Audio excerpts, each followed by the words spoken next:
Viewer discretion is advised.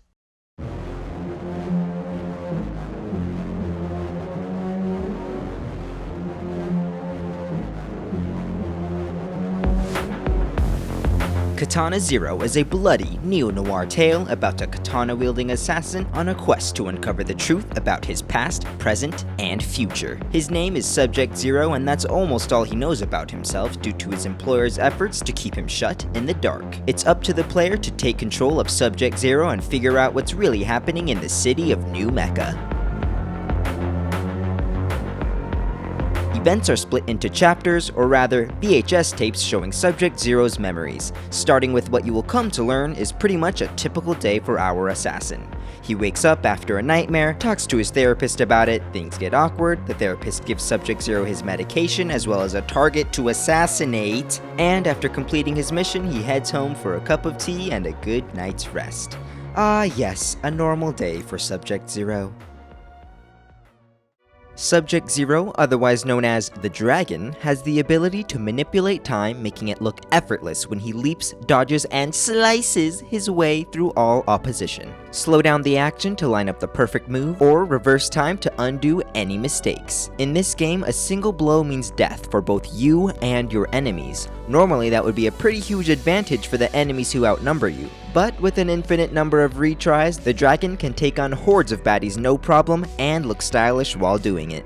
An array of mechanics are introduced to keep things interesting, and expert implementation keeps the levels from getting too sloppy. It's clear that the designers put great care into specifically composing certain situations to help the player learn different techniques to use throughout the increasingly difficult game. While you may get stuck attempting to clear a tough room, you'll never feel like a death was undeserved. The controls are tight, and the rules of the game leave little up to chance. A lot of environmental storytelling happens within levels, which you can choose to ignore or appreciate.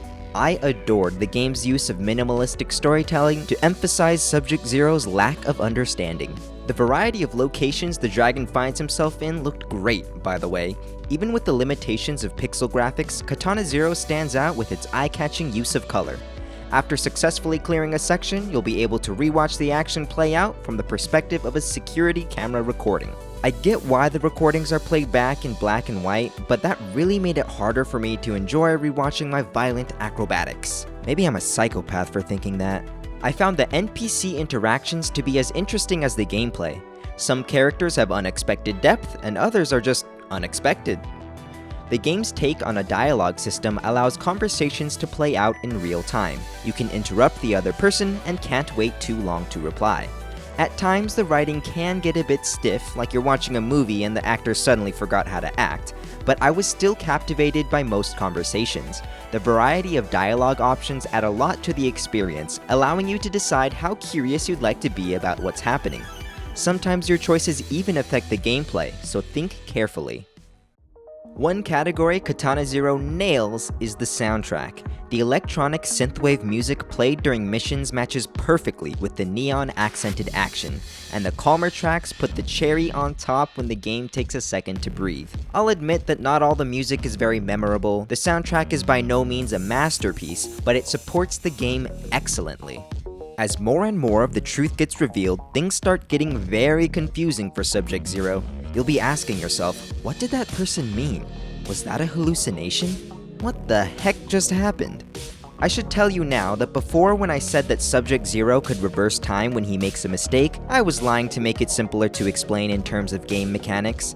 Subject Zero actually has the ability to read into the future in order to find the perfect way to defeat his enemies, and when you die, it's just the Dragon realizing that his plan won't work and he has to start over to think of something else. Earlier, I also mentioned that the game was divided into videotapes showing Subject Zero's memories, but what I didn't tell you is that I really believe those tapes represent a compilation of security camera footage which captured Subject Zero's actions. At this point, you may be wondering if I've lied to you about anything else related to this game, and if you feel that way, then I've given you a taste of what it's like to experience this game's story. With a few key revelations, you'll feel like the rug has just been pulled out from under you, sending your head spinning with ideas about what it all means.